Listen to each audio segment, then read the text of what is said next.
February 1942.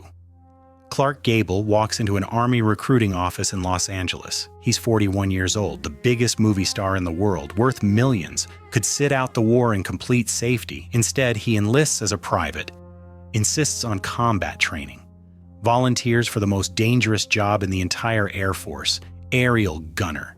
The press calls him a patriot, a hero, an inspiration to America. They're wrong. Clark Gable isn't enlisting to serve his country, he's enlisting to die. Because 6 weeks ago, the only thing he ever loved burned to death on a mountain. And now he's looking for a way to join her. This is episode 2, The Day the King Broke. January 17th, 1942. Dawn. Mount Potosi, Nevada. Clark Gable stands at the crash site of TWA Flight 3. Around him, wreckage, twisted metal, charred earth, the smell of burned fuel and something worse, bodies, or what's left of them. Rescue workers try to shield him from the worst of it, but Clark pushes past them. He has to see, has to know, has to find her. They lead him to a section of the wreckage, point to remains they've identified as Carole Lombard.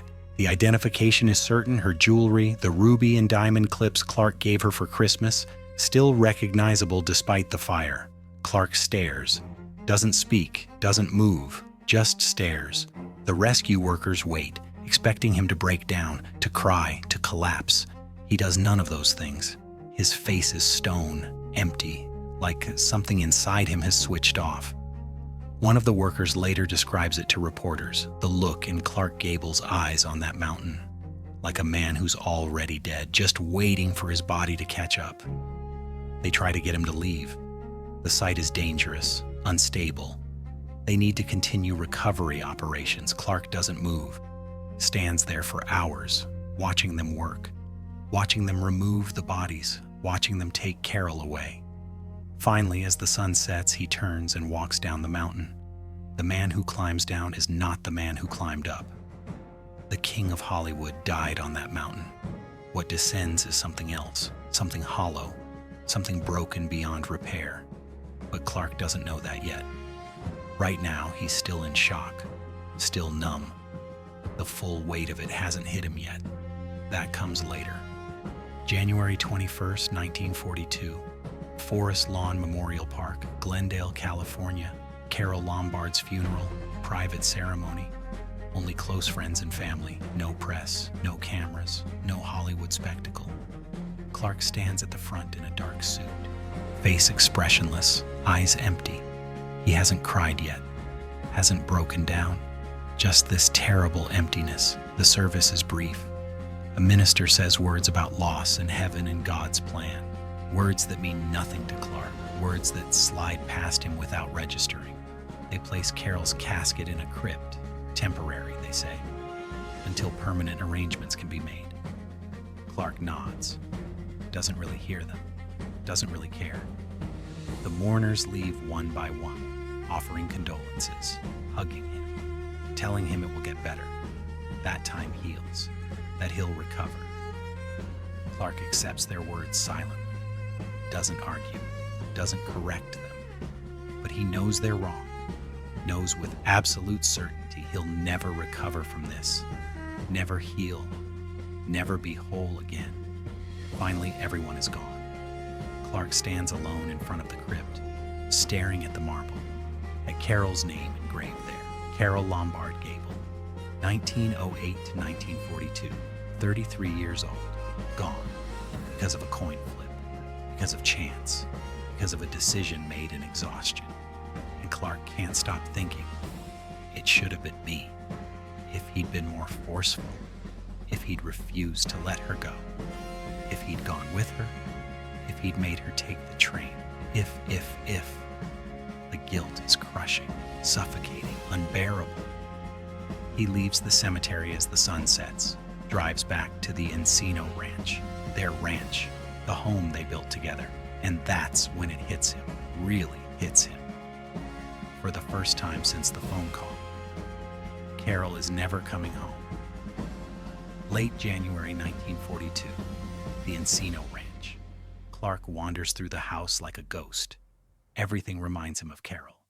Her clothes in the closet, her perfume on the dresser, her favorite chair, her coffee cup, her laughter echoing in empty rooms. He can't escape her, can't escape the memories. Every corner of this house holds something of her, some reminder of happiness that no longer exists. He stops sleeping in their bedroom, can't stand the emptiness of the bed, sleeps on the couch instead. When he sleeps at all, mostly he doesn't sleep, just sits in the dark, drinking, staring at nothing, waiting for morning, for the sun to rise on another day without her. Friends try to help, visit the ranch, bring food, offer company, tell him he needs to eat, to sleep, to take care of himself. Clark barely acknowledges them, sits there silent, drinking, empty. MGM sends representatives. The studio is concerned. They have him under contract, films scheduled, obligations. They're sympathetic, of course, tragic loss, take all the time he needs, but eventually he'll need to come back to work. Clark doesn't respond, doesn't care about movies, about Hollywood, about any of it. What's the point? The only reason any of it mattered is gone. The nights are the worst. Alone in the dark house, the silence crushing, the guilt eating at him. He replays it over and over, the coin flip, heads or tails, life or death decided by chance. But it wasn't really chance, was it? Carole wanted to fly. Clark knew she wanted to fly. He should have been more forceful, should have refused, should have protected her. He failed, and she paid the price. The guilt transforms into something darker. Self-hatred, self-destruction, a voice in his head that won't stop. You killed her. You let her die. You should have died instead. Clark starts thinking about ways to make that true, ways to join her, end the pain, the guilt, the unbearable weight of living in a world without Carole. But he's not quite there yet. Not quite ready to pull that trigger himself. He needs another way. A way that looks like something else, something noble, something heroic. And then he sees it. On the news, on the radio, in the newspapers. War, February 1942. Clark watches newsreels at a theater. Footage of Pearl Harbor, of young American men enlisting, training, shipping out to fight. Boys, really, 19, 20, 21, leaving behind families, girlfriends, futures, going to war. Some of them will never come home. And Clark thinks, that could be my way out. Not suicide, not cowardice, but combat. Honorable death. Death with purpose. Death that looks like heroism instead of despair. The idea takes root, grows, becomes the only thing that makes sense. He can't stay here. Can't stay in Hollywood. Can't make movies and pretend to be happy. Can't live in a world without Carole. But he can go to war. Can put himself in harm's way. Can let German bullets decide his fate. Maybe he'll die. Probably he'll die. The odds aren't good for combat soldiers, especially aerial gunners, especially in bombers over Germany. And if he dies, he'll see Carole again. Has to. Can't imagine a universe where death doesn't reunite them. If he survives somehow, well, at least he'll have done something. Served, fought, contributed. But he doesn't plan to survive. The decision crystallizes. Clear. Simple. The only path forward that makes sense, he'll enlist, fight, die. But there's a problem. He's 41 years old, too old for the draft. And he's Clark Gable. The studios won't let him go easily. MGM has millions invested in him. Contracts, films, they'll fight to keep him safe. And the military might not want him in combat anyway. He's too valuable as propaganda, too useful for morale. They'll want him making training films or selling war bonds. But Clark doesn't want a safe assignment, doesn't want to stay in Hollywood making movies about war while other men actually fight. He wants combat, real danger, real risk of death. So he has to be strategic, has to make it look right, has to sell it as patriotism instead of suicide. February 1942. Clark starts making calls, talking to military contacts, figuring out how to make this happen. He learns about the Army Air Forces, about bomber crews, about aerial gunners sitting in exposed turrets, fighting off German fighters while flak explodes around them. Dangerous, deadly, perfect. That's what he wants. March 1942. Clark tells MGM his plan. He's enlisting. The studio goes into crisis mode. Absolutely not. Out of the question. He's their biggest star, under contract. They need him. America needs him making movies. Louis B. Mayer himself meets with Clark, the head of MGM. One of the most powerful men in Hollywood. Mayer argues, pleads, threatens. Clark can serve his country better by making movies, by keeping morale high on the home front, by being Clark Gable. Movie star, symbol of American confidence. Besides, he's 41 years old, too old for combat. The draft won't take him. He doesn't have to go. Clark listens silently, then gives his answer. He's going.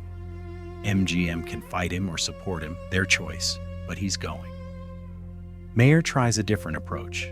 Fine. If Clark insists on military service, MGM will arrange something appropriate. A safe assignment, making training films, working with the War Department in Los Angeles, still serving but not in danger.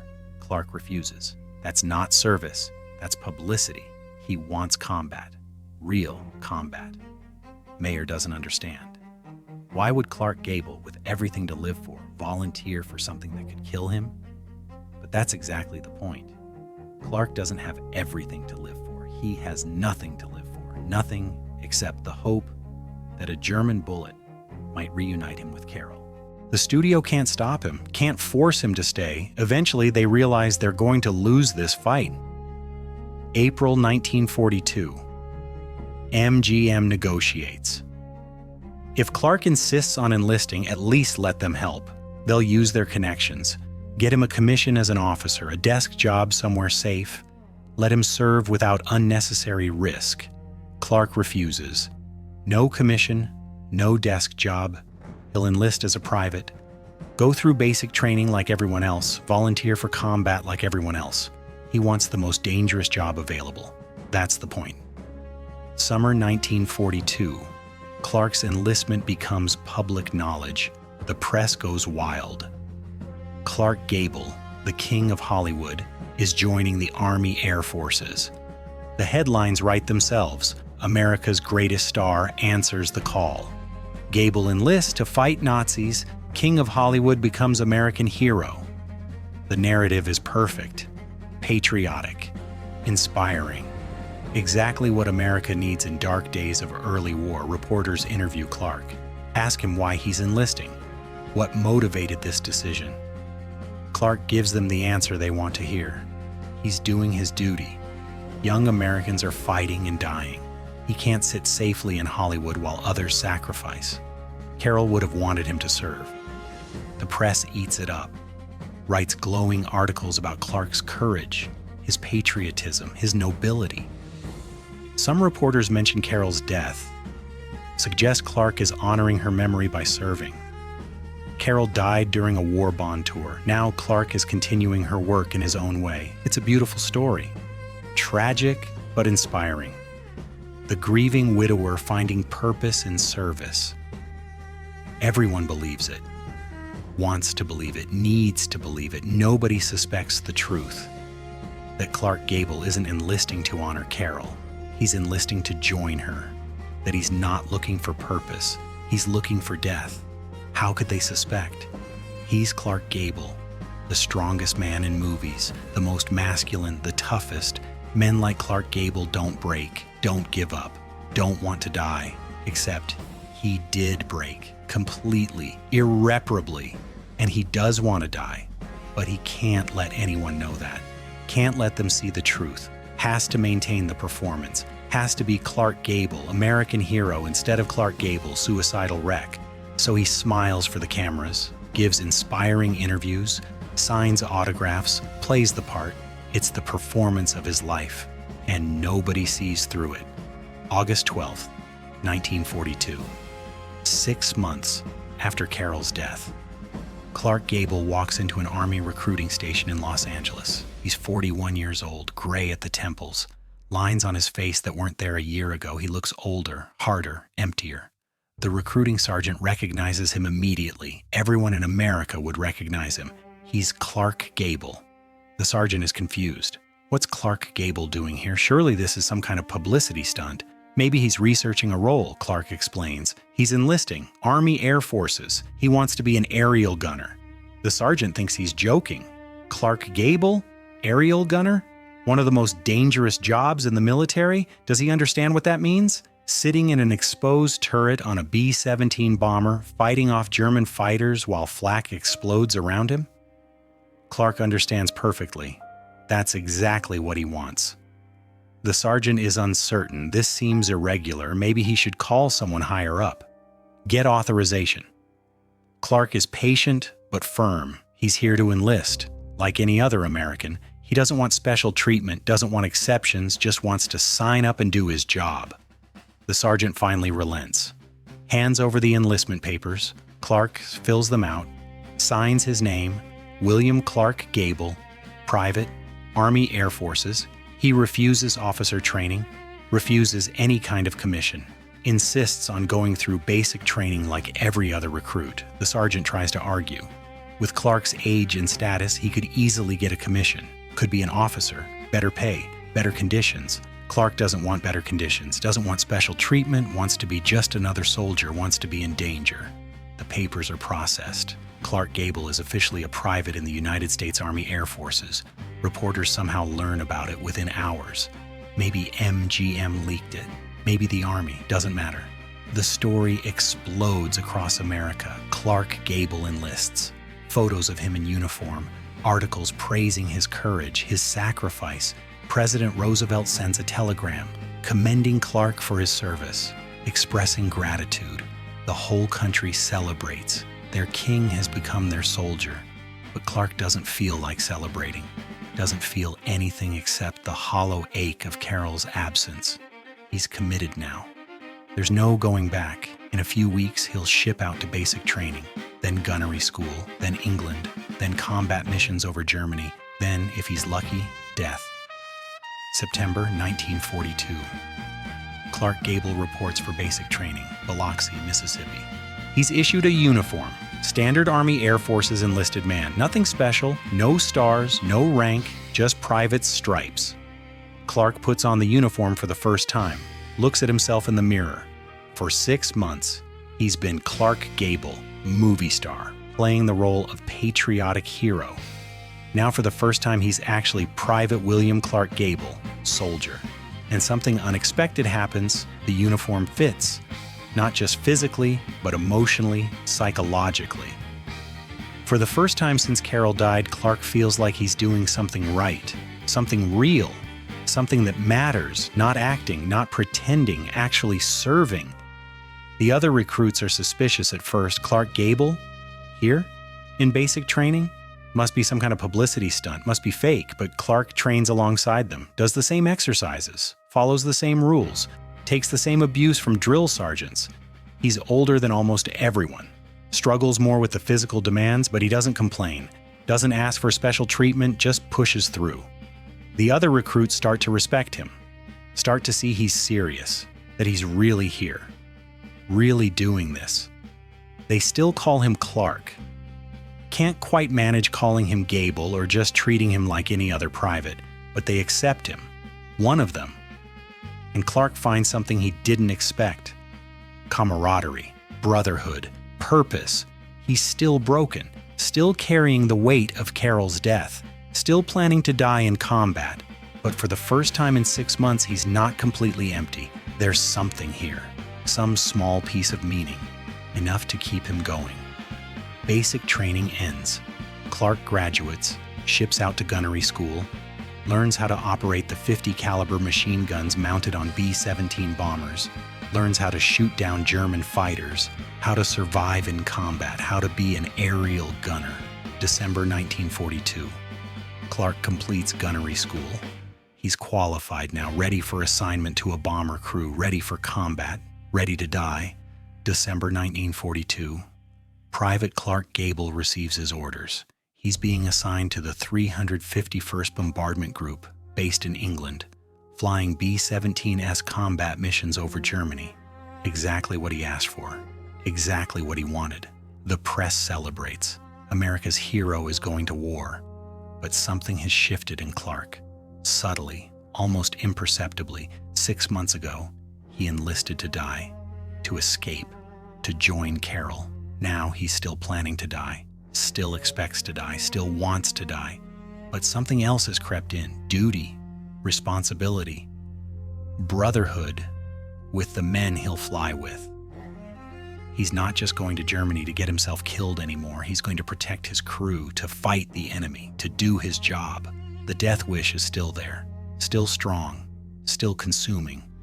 But it's not the only thing anymore. Clark Gable shipped out to England in January 1943, a private in the Army Air Forces, aerial gunner, ready for combat. The newspapers print photos, America's king going to war, smiling, confident, heroic.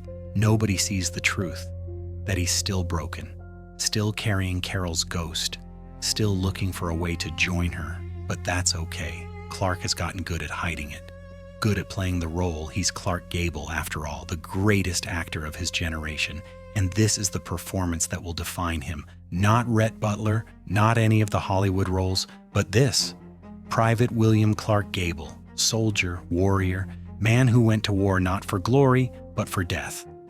In a few weeks, he'll be over Germany, in a B-17 bomber, 50 caliber machine gun in his hands, German fighters closing in, and we'll see if death is what finds him, or if something else does. Next episode, England. Combat. The missions that will make him a hero, and the moment when Clark Gable realizes he might actually want to survive. This is Legends of America.